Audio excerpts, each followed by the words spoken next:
It is a great honor and a privilege to introduce Mordechai Englander. When you grew up, your name was Marcus Omoniek, and you were born in Poland. Yes. My father was born in Sants, and my mother was born in some place, Przewóz, also in Galicia. And after they married, they come to live in Jarosław, some place, not far from the Russian border. And then I was born in Przewóz, with my mother, not far from Jarosław, and we live with my parents in Jarosław, some place, Jarosław, not far from the border of the Russian border. And you were born in 1930? 1960, yes. And you are Canon Horror in 95? Yes. 1960. 1930? City, yes. And here's a picture of your parents. That's my father and mother and my sister. She still live, but not in good condition. And your sister, her name is? Hadassah. Hadassah. And then in 1939, the German come to Poland and take all the Poland and come to Jarosław also. When they come to Jarosław, the first thing they begin not to kill the Jews, but take them to war, a hard war. Every day, that place, some place. But my father see it's not a good place to live here. He tell to my mother, he won't go away. My mother don't want to go away still, because she have a big short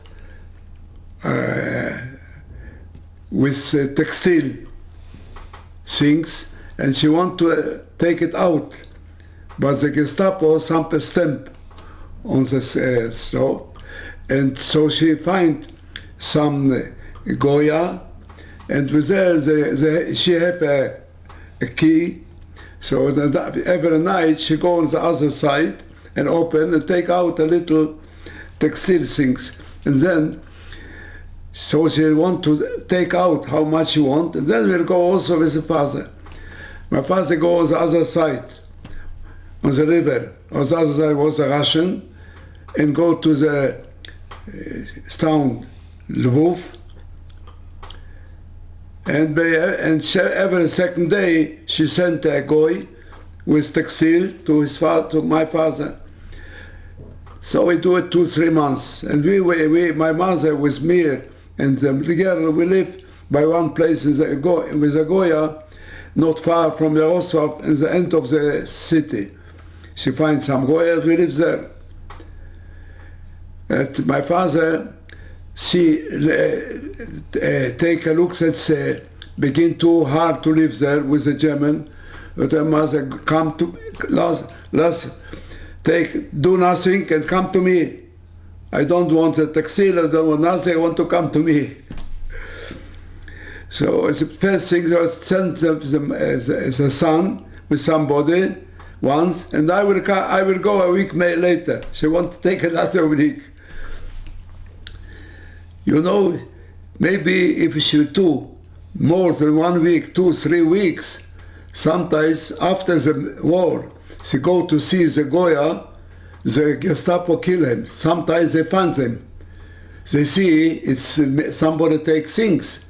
So maybe sometimes, some night, they take a look, but she go after that also to take things. My mother said, after I go away, you can take what you want. So she go also. And maybe one night, the Gestapo find her and kill her. Because after the war, she want to see her, she don't find her.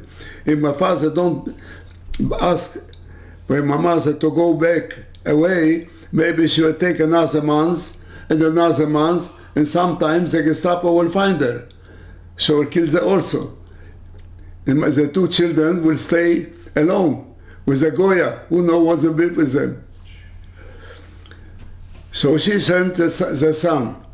And the son, on the way, some officer from the German go to the Goy, who's there, to me, that's my son. I want to see him if he's a Jew or not a Jew.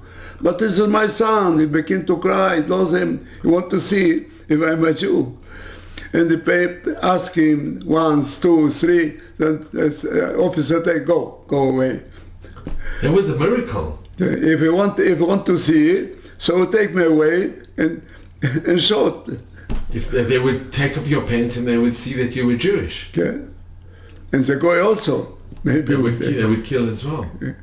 Such a miracle. That's why first one where I begin to live was a German, after the German. Tomorrow they go to my mother, today you must pray me 3 times more. What happened? Your sons, they want to take him, and if not, I will ask him, they will kill him. Oh, she says, not so. She'll take everything, and tomorrow she go to take me as the daughter and himself. We go to Lvov. They go out with him. She was look like a Goya and put to the head. And my doctor was very blonde, so nobody take a look of them. And they go away on the other side to Lvov to my father. Can I just ask you, Mordechai, what do you remember living in your town before you went to Lvov? What do you remember? What memories? What memories? Before in the morning I go to school, Polish school, in the second class. In the afternoon I go to a cheder. There was a cheder from Bobov. My father was a Hasid Bobov. Also there. I remember something not so good, but I remember a little. And then we come to Lvov. But do you remember your grandparents? Do you remember something before the war? Nothing, I don't remember. It was about 8 a year, but I don't remember special something. I remember I was to go in the morning to a school, and afternoon to the cheder. How it was, where it was. And did you have Jewish and non-Jewish friends? Yeah, we had Jewish. No, not Jewish school. The school in the morning, not good Jewish school. In the morning to school, a Polish school. Did you have friends? Did you make friends there? Maybe they pay. I don't know exactly. Maybe. And your home? Do you remember your home? What? Do you remember Shabbat and the Chagim in your home? Shabbat I don't go, I believe, because my father was very religious. And do you remember the Beit Knesset, the shul, the synagogue? The synagogue I go with the father every Shabbat. And you remember the synagogue? No, I don't know exactly. But there was some place not far from us. I don't remember it. You see, 8, 7, 8. You must remember. I don't remember it. Yeah. And now, after that, we live in Lvov about a half hour a year. Quiet. I don't go to any school because they don't want to send me to a school, a Russian school. And after half a year, they ask from every man who will come from Poland to take passport, Russian passport. And the Jews don't want to take it. They believe maybe a year, 2 years, the war will finish. They will come back. They come back, they don't want to be a Russian citizen. So what they do, one night they take all the people who don't want to take passport, and there's more than 100,000 people, not in Lvov only, all the places around, another state, another places, another town. And one day they take him to Siberia. But how they take him? It takes 2 days. Little, they look after anybody where they. And so if you are inside, you can go out around to take cash, to go to Shirutim, to go toilets. to the around. Before that, my father wasn't have enough money, and all the family, his father, his mother, his 4 sisters, some of them were married, they live in sons. About 20 people maybe, 19, 20 people. So he sent somebody with money and bring him also of that side to the Russian side, from Sons. And all of them come from the German side, place to the Russian. And they live also in Lviv, some places. I must just mention. And then when the Russian take to Siberia, they take them also. Mordechai, we must just mention that it was because of the Molotov-Ribbentrop, the agreement, that they divided Poland, and the one part remained German, the Germans took, and the other part was the Russian part, because of that agreement between Molotov and Ribbentrop. That time was in the German not so hard. They can live. That was a ghetto in Sons, but they can live. But if they have a good place of the Russian side, so we go to the Russian side if we can. And also come to the Russian. And they were in Lviv also, another half year with us. And then when the Russian want for everybody to take passport, Russian, to take Russian passport, there was also some place in the rain, in the old rain. The Greek, it was about 100 wagon places. And but my father's brother, see, we can go down to take a drink, to go out without something. The police with the state by the wagon don't give everybody want to go and down, go down, but this not is to from take the train, from the train. From the train. So they say, they put everything from the his packet in the train, and go out and then look after his after father and mother, my grandfather, and put him also away. And then my father's sisters also away, all of them. But he look after my father, and my father sits someplace, don't dwell, and they all the day, half day, they look Yaakov after him, again and again, don't find him. If they find him, he'll also go out. And then go out. Tomorrow, the Russians take us to Siberia. And we are in Siberia a year and a half. Then the Polish government do something with the Russian and ask them to put every Polish citizen to put him from Siberia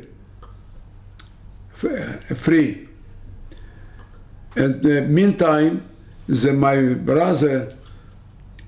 father's brother, find us where we live in Siberia and send a packet with things, with food. Why you don't go away? Where are you? So now so good here, so quiet. Where are you? What you do? It was very hard in Siberia. The father was very hard work. But they were after a half year, 1941, July 1941, it began a war between German and Russian, and the German come to Lviv also. And they come to Lviv, and they begin to kill Dortmund. That's not like it was the first time in Poland. In the first days they begin to kill. My brother, my father's brother, see how it's begin to very hard here. What you do, you find somebody to take him back to Sons. Because this one is a ghetto, but it's quiet. We can live away, quiet. So we take all the family, about 20 people, and take him back to Sons. And in Sons they were another year, from 1941 to 1942, quiet. And one night, the Germans take all the people from Sons, about 12,000 Juden, to Belzec. One day they take all the ghetto to Belzec, and in the same day, all the way killed the same day. Because in Belzec they don't put away who is in the good condition. Everybody killed. If they find us before, so we go with them also to Sons, and we go also to Belzec. So I finished my life in 1942. And now from 1942 I lived till yet. It was a miracle. It was a miracle that they didn't find him on the train. You see. That's the second times. First time, the officer want to take a look of me. That's the second time. And after the war, my father... I just have to ask you, Mordechai, when you were in Siberia, what town were you in? Do you remember the name of the town? So what time? That's about Sverdlovsk, not far from Sverdlovsk, a little place, not far from Sverdlovsk. A big town, Sverdlovsk. Near the Ural? No, they put about some hundred people, Jews, all Jews from Lvov, and the young men must go to work, went to work in the Yar. In the forest. So my father was also working for us. And work begin for 100 gram bread, and another things a little for, and another for everybody a little. And they tell him, if you will work very good, you will receive double. So my father find a way how, when you finish to do all the norma of that day, how much to do, there comes somebody and take a look and some stamp. After they go away, what my father do with another one man, they put away down it. They don't begin another place to work. They put that, that's 5-10 minutes to put it away. And after they come after some hours again, oh, you do so many? And when you see, it's not the same, maybe not the same men come. So we receive many times double bread, such. That they tell me how we do it. And after a year and a half, they be free, so everybody of them, all of the youth in all places around, want to go away to a place, a hot place. Where's the hot place? Middle Asia, to Uzbekistan, Tajikistan, Kyrgyzstan, all the places. All of them go to their places. Can I just ask you, you mentioned once about your father on Yom Kippur. He didn't want Yom Kippur, there was a place, Yom Kippur, you don't, every day, every Shabbat you must work, so God work. But Yom Kippur, I don't want to work. So we do, we put a of the hammer of the feet and put it a half over away, not exactly. And then they go to hospital for 3 days, but they don't go to hell. And were you hungry in Siberia? And were you very cold and very hungry? Very no. Cold it was, we put good places. It's not so cold because inside it was warm. But, and eat, they give a little eat, not too much, but you can live with it. Not like by the German, you can live with it. 500 gram bread and another things a bit. And we live so, not long, about a year and a half. And what did you do during the day? Nothing. We go to play with the snow. What do you do? Nothing. There's not work, not learn, nothing do, nothing we do. Were the other children your age? No. They don't give some shul, nothing do. I don't remember, it was not a shul. We pray, the children was together one with another. But when you come back after that to Middle East, to Tajikistan, then they do, so the Polish government do a school for all Polish people, more of them Jews, and put a school for them. And I remember it was a big school, about 200 people learn, Talmud people learn. And I learned all it. 1902, so maybe three years, in 1947, learn every day in school. Where we then learn Polish and little Russian, Polish and Russian. And when the war finished, we go back to Poland. We're Polish citizens, so we're going back. 1946. Can I ask you, what about your bar mitzvah? What? Your bar mitzvah. Bar mitzvah, I don't remember how it was. I believe it was a school from the Jew, Bukhara Jews, and my father goes to the same synagogue to them. So we do something, bar mitzvah. I don't know, I'm very angry, I don't ask him how it was, but I don't know. You see, I forget to ask him how it was with my bar mitzvah. But the bar mitzvah was there. But I remember he goes to school, to the synagogue. I go with him. Do you remember the name of the town you were in? The time? The town. The town is Leninabad. Leninabad. Now it's another, it was another name, not Leninabad. But before that, they call it Leninabad. That is Tajikistan. Tajikistan is today also. And then I will go back to Poland. And what did you speak to your parents? I speak with father, I speak Yiddish. In the school, I speak Polish. And around speak Russian. So there are three languages. I remember, I speak Russian, not bad. Till yet I know Russian. Not so good, because I forget a little, but I remember. In Polish, I learned in the school. And I come back to Poland, to Krakow you come, so I speak Polish. And then, when there was a pogrom in Kielce, so my father was very afraid about that. So I must my two children away from Poland.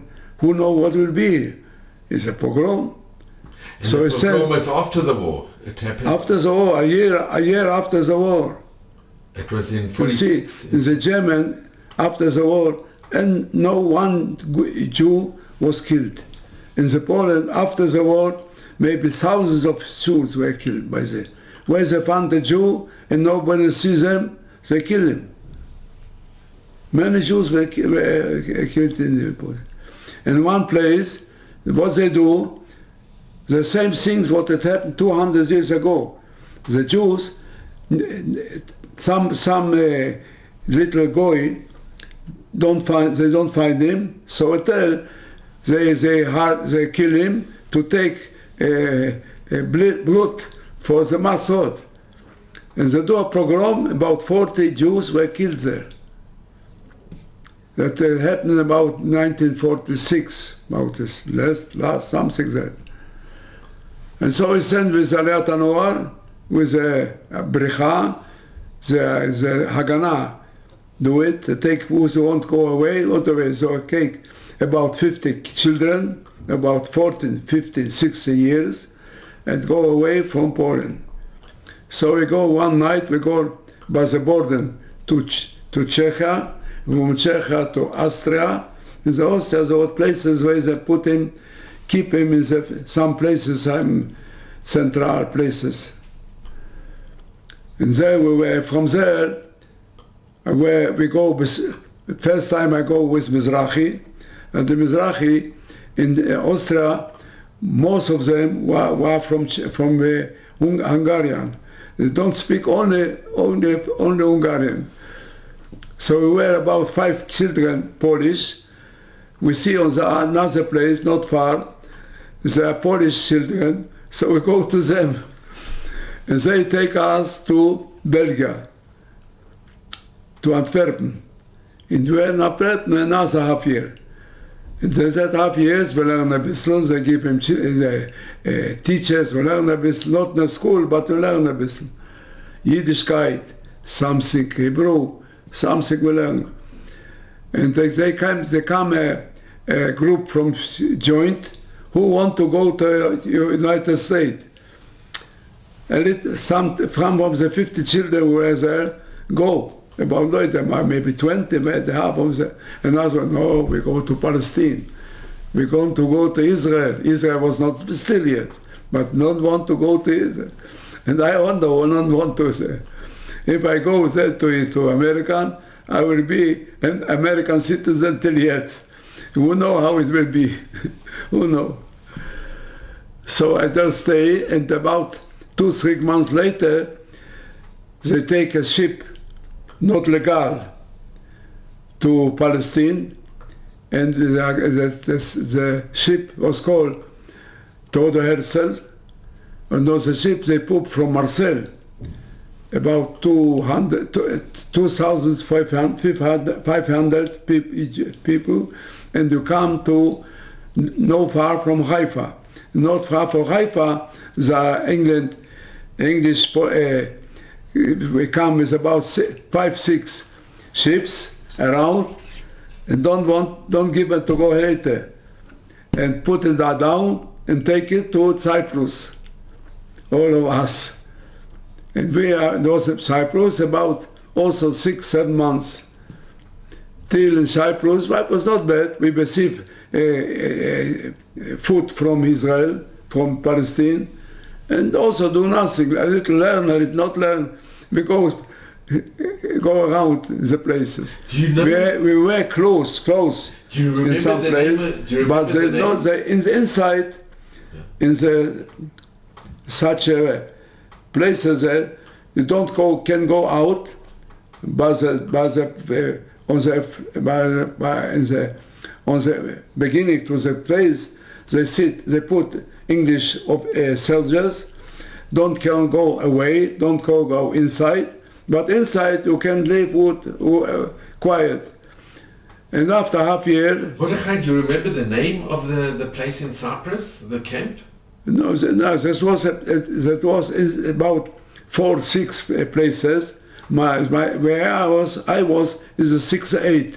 It was 6-5, 6-6, 6-7. They give a name. That's the names of the camp. The camp. And do you know which... I was the camp 6-8. Why 6-8? That 6-8 they keep all the children. And 65, 64 they keep men later. Do you know near which town it was in Cyprus? If it was near Limassol or Larnaca? Do you know where? There's not far from Nicosia. From Nicosia, from the not far, but not in Nicosia. Maybe it was at 20 kilometers from Nicosia, but not far from Nicosia, I remember. Did you ever go into the capital? No, you only receive inside. Don't go to give them go away. You must stay inside. And did you get letters from your parents? From what? From your parents, your Abba and Emma? Did they? I receive letters. With letters, I speak with them. I send letter to them, and Zagana takes the letter to some place, and we receive again letters also. I receive letters from them. And what happened to your sister? Where was your sister? My sister, after a little time, maybe half year, it became quiet in Poland. So she come back from Czechia to back to Krakow, and she was here with my father and mother till she come to Israel in 1949. So she was with your parents? Yeah, with her parents, lived with her. So I'm just going to show this picture again of your parents and your sister with Hadassah.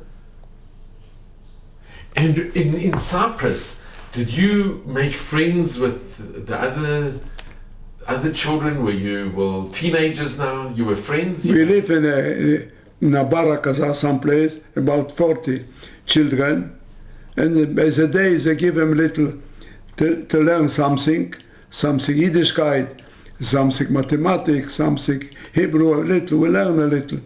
They send from Palestine teachers to learn us, so we learned a little. Every day, half day we learn a little. Begin to know a little Hebrew, a little Yiddishkeit, because Paul Agida. So we learned Yiddishkeit also something. Because before they don't nothing. And could you, food-wise, did they give you enough food to eat? What? Did you have enough food to eat? I don't. To eat, do you have enough food? No, I had no problem. There was no problem? No. They give you what you need, we receive there. They're not like by the German. But they were close, but not so hard like by the German. Could you speak to the British soldiers? Did you ever speak with them? I can't speak. I don't remember something special to speak with them. They don't go inside. The stove was around. Inside they don't. Inside we live alone. Everything was for us. Zagana keep it inside, okay, all the sochnut, and all the thing what you need, how you need, what you do, how you do it. Also it was in the by sochnut, not by the English. The Jewish agency. Yeah. Not by them. And then one day, the king of now was born. So when he was born, so they give.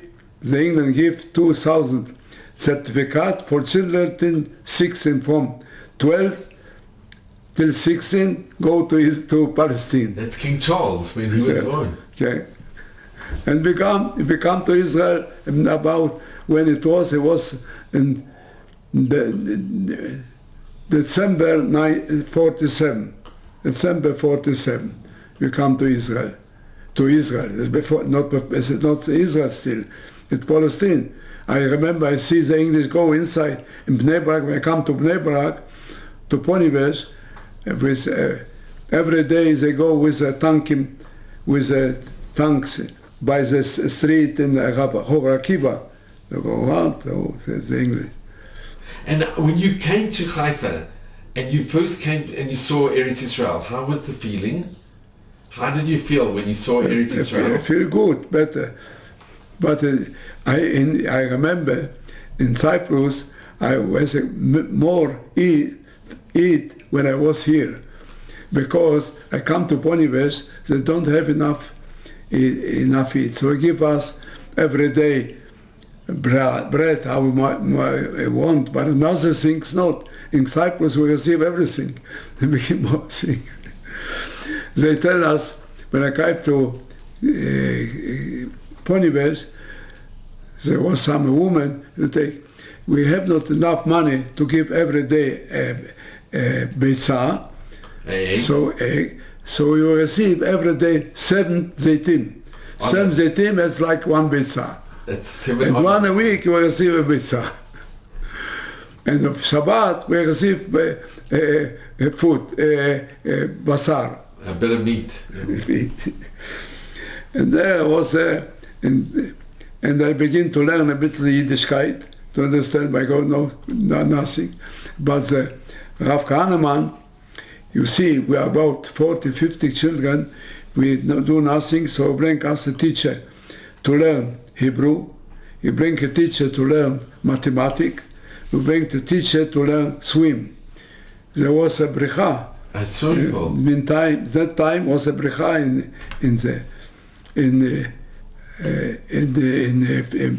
so we learn to swim, we learn Hebrew, we learn mathematics, and after that, every day, before all the day, we learn a little Yiddishkeit. I don't know what is Rashi. Chumash, I know a little, but Rashi I don't know. How to pray, I don't know. So everything we learn. We learn a little.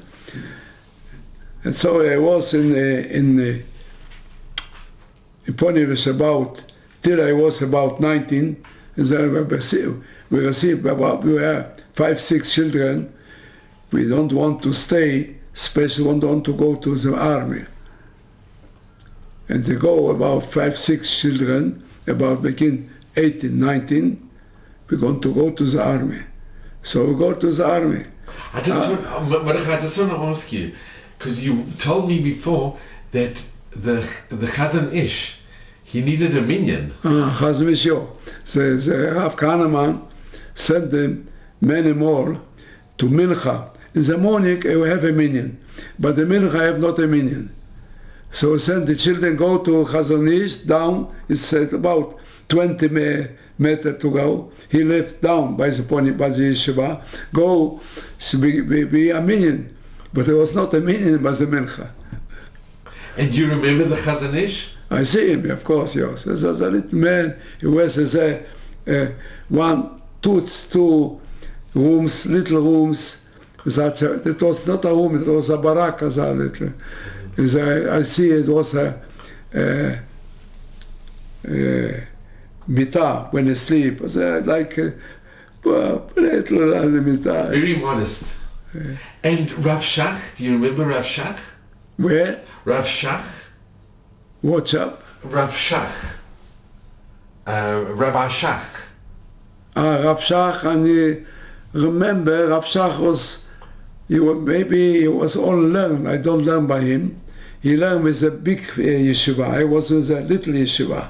A little yeshiva, I have Zalman, what Zalman Dreyer they call him. Why they call him Dreyer? Because he was Peyor. So Zalman Dreyer, he learned with us, with the children. And Rav, how we call him? Rav Shach? Rav Shach. He learned is a big yeshiva. And Rav Kahneman, did you have a kesher with Rav Kahneman? Yeah, sometimes he give a shiur, learn with us a little, and they ask us to come to his Suda Shlishit to him. We come from Kafris, we have 5-6 children, we go to him to Suda Shlishit. We eat with them something. I don't remember what we eat, I remember we go to him. So this is just with the yeshiva at Ponevezh? And when you were there was only one floor? One, yes, only one. And were you happy at Ponevezh? Well, it was, what they do, they have enough money to give us to put things, was a big good. What we receive in Aliyat HaNoar, and they want a Khalifa. Why we receive a Khalifa? When I was not learn something in summer, so I go to work in the Pardes, and I receive a little money and buy a Khalifa. Another time I go to work in the garden someplace, a little 2-3 weeks, and buy Nalaim. Shoes. Wow. So what you need, I buy by myself. And you see, my cousin, he was about 17, so he say, I can work, hard work, I can work, but binyan. In a building. So go to the binyan, receive more money, but you know how you must work? So take all the blocken, this is commercial sheet. The third floor, wow. Not by put it out. It's not the place. On his back. By the place, a la Ktafayim. He go out, but he received much money. And Mordechai, this is a picture of you. That's a picture for me with a Khalifa, whereby by working in Pardes. Where you were in the fields and you got money to buy a suit. And Mordechai, can I ask, what happened to the rest of your family? Mordechai, your mother's family. What do you see? In 1948 it is. Mordechai, what happened to your mother's family? On your mother's side, to the family of your mother? Mother's Rottenstreich. What happened to the family? The German taken all of them. My grandfather was other side, live in Premish, or someplace in Galicia. And some days I take him also to Belzit. They were in a ghetto in Premish, and I remember it was two sisters, my mother, married sisters, also live in Premish, and all of them go away. But one brother, my mother's brother, was also not in Lvov, but another place. He go also of the Russian side, so we're in Siberia, and he come after that to Haifa. We live together sometimes with him, my mother's brother. He only one who live from all the family, maybe also 5-6 places with all the ways they go away. But he live, and he have 4 children. He don't live now, but the 4 children live in Haifa. They live, and from the father's side, one sister was married with somebody in Czechia, and then she go with him, with her husband, to Budapest, and they live all the war in Budapest, and after the war, also they come here with 2 children. They have two children, father, sister. The two children, one of them go learn in Slobodka. Slobodka is a yeshiva in Bnei Brak. And being a big rabbiner, and they open in Zichron also a koilel, a place for all the Plei Aram Zeu. He begins with that. He was married with a daughter of one rabbiner. So have only one daughter. And now they, two of them, don't live now, but they have about 500 children.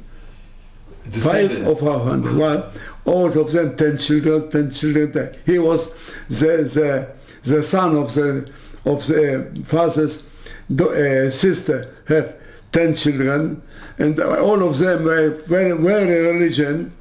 They are Litaim. All of them were Litaim, very religion, and also 9, 10 children. Now I first time I remember some of them. Now I don't remember now. They live in Nebak, all of them, about 500 people. That's amazing. You see, because she come to Budapest. If she was not in Polish, also was away. You see. And when did your parents come to Israel? Your parents? And They come after the state come, 1949.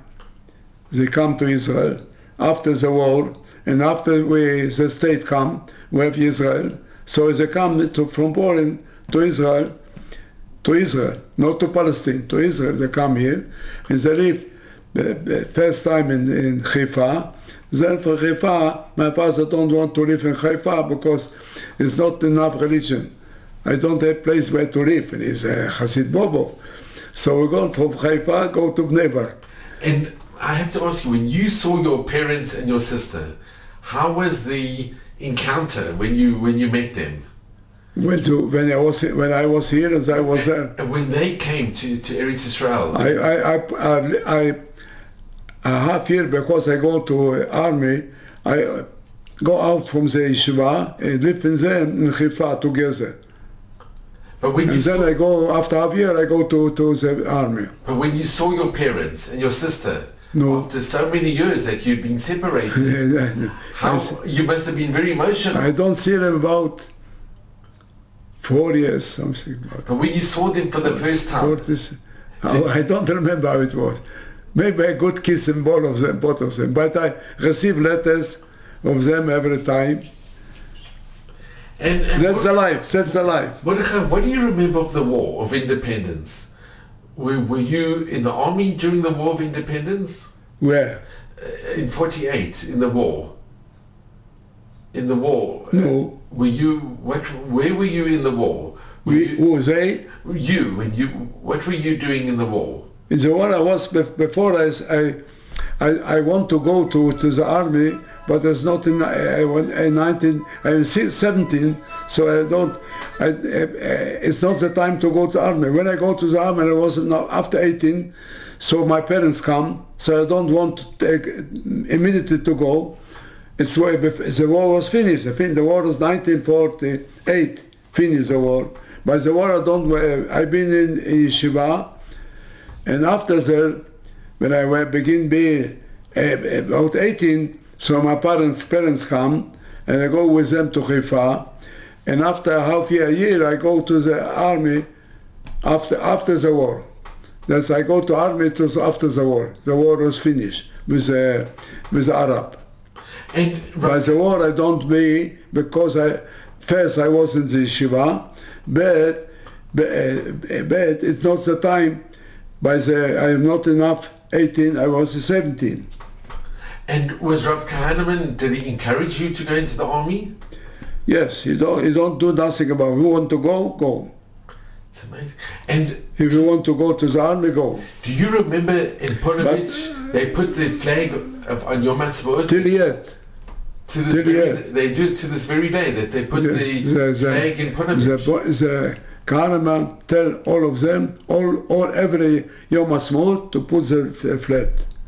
And till yet, they tell us they put a flat. One yeshiva where they put a flat because Rav Kahneman wants. He was a Tzioni, very Tzioni. And this is... He was very religion and very Sunni. And this is Ponevezh. So till this very day, the flag is on Yom Ha'atzmaut. Yeah. Yes, every Yom Ha'atzmaut he puts a flag. You see, he learned us to swim. What you need to learn swim? A Bachur Yeshiva, to swim. To learn mathematics. Now they don't learn mathematics. Cheshbon, don't learn Cheshbon. They learn us to know Hebrew. Learn us Hebrew, because you don't know Hebrew. In the Yeshiva we speak Yiddish. Yeah, that it was there. And Mordechai, I just want to ask you, how did you meet your wife? How what? How did you meet your wife? She was also a survivor. Your wife went to Siberia. She was also your wife. My wife, I found in Bnei Brak. I live in Bnei Brak. My father go from Haifa to Bnei Brak, and then I find my wife someplace. I go to Mizrahi, where every week they begin together. Together young men and young women, about 18, 20, 21. So I find some my mother, and then we married together. And I lived with her about more than 60 years. Wow. 62 שנה. 62. So Mordechai, this is a picture of Dina when on her 80th birthday. No, yeah, but he was 80. And she was 80. She was 80. And Mordechai, you were married for 62 years. 62 years. Wow. Yes. And Mordechai, can I just ask, Dina, she also was in... He was also in Siberia, another place. She was in Siberia also. And then she come back after the war to Poland. And from Poland she lived with his parents in some place not far from Krakow, some place. And after a little later, maybe 1949, she come also to Israel. But when she come to Israel, she go first to Paris, and she went in Paris.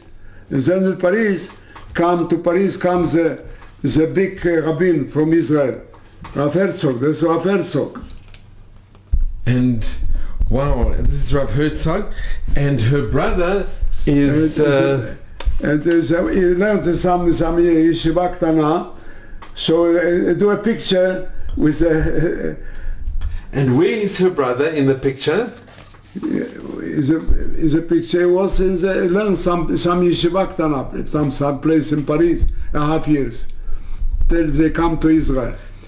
He was also very religious, her father. And is this? No, that's here.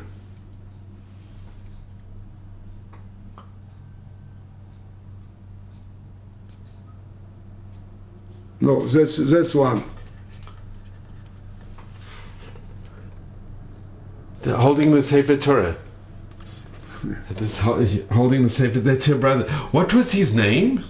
His name was Shimon. Is he still alive? No. You go 3 years before. More, 5 years ago. And Moshe, you had three children. He had one daughter, and this daughter lived in Bet Haggai, and she have also 9 children. Wow. In the religion, like the Mitnachlim in Bet Haggai. And Mordechai, you and your wife, you had 3 children. With you and your wife. We together. I speak sometimes with them. Okay? But Mordechai, you have 3 children. I have Shalosh Yeladim, 3 children. 3 children, and the one have 5 children, and another have 3 children, and one is not married. Yet. And yet, you must always say yet. That one of this children mine, she was here. Okay, that's from my daughter. Okay, for my daughter. She walked about till she go to learn after the army. She went in the army, and after the army she want to learn in university in Tel Aviv, in Yerushalayim. Before she go to learn, she work about year by Herzog by him. But something help to something with him. And when she finish and he go to learn, so the Herzog love her more, so do it a good misiba. Wow, with the Nasi, with the President Herzog. So I come, and my daughter comes. That's the daughter, that is his husband, and that is his brother from that daughter. Wow. That's a grandson. You see? And it's amazing. That is his children. He had 4 children.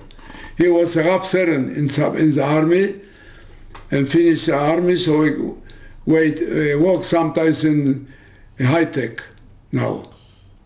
And it's amazing that Mordechai, that your wife's family had a kesher with their grandfather, with Rav Herzog, who was the chief rabbi of Israel. It's incredible. So that is in Paris. Yeah. And Mordechai, now you've been involved in the Kollel for many years here in Yerushalayim, and you're still active in the Kollel. In the Kollel we do nothing. No, you very now active. We come after I finish the work. I come to Jerusalem. We very like Jerusalem to live there, so come here, and I go to learn in a kollel, in the great synagogue, and there the Rav Salman Druk, who was the rabbin in that synagogue. He asked me to help him, and after 5 years he go away. So now about 10 years I learn, and I feel I do everything to help to keep that synagogue till yet. And it's still going. To keep it. First, I was a good friend. Okay, and I'm very glad to see him here and to be with him a little. Well, Mordechai, there are no words to thank you. I am so grateful. Do you know what I want to tell them? What is the difference between the optimist and the pessimist? Both of them come after 120 out. No? But optimists come good, and the pessimists got not good. So be always an optimist. Sure. Be always optimist and keep smiling. Well, Mordechai, I'm a Levi, and you a Kohen, and your wife is from a Kohen. Yes. So could you give a bracha to all of us, being a Kohen? Just a bracha. To everybody who's watching, just to give a bracha. יברך עדיין ושמרך, ירד היום פניו עליך וחנקו, יישא פניך אל השם, לכם שלום. Shalom. And Mordechai, could you give a message about what's happening in Israel now? So and I give a message to be optimist or pessimist. And that's the best message. Even with the matzab, with the situation. Situation will be good. Don't worry. Always will be good. It will take time, but will be good. And don't worry. Whoever God and the Shamayim, He keep us and help us and will help us always. And I want to just show that you went through such miracles. You went through the most incredible miracles. Yeah. And you saw that you're alive today because of miracles that are nisim beniflat. It's unbelievable. Yeah. And here you have in your home this beautiful, with your father, it's your father's tefillin bag. Yeah. It's not in good condition. I keep him on. It's wonderful. But so, that's Mordechai, I am so grateful to you. It's been the biggest honor and privilege being here in your home. Now,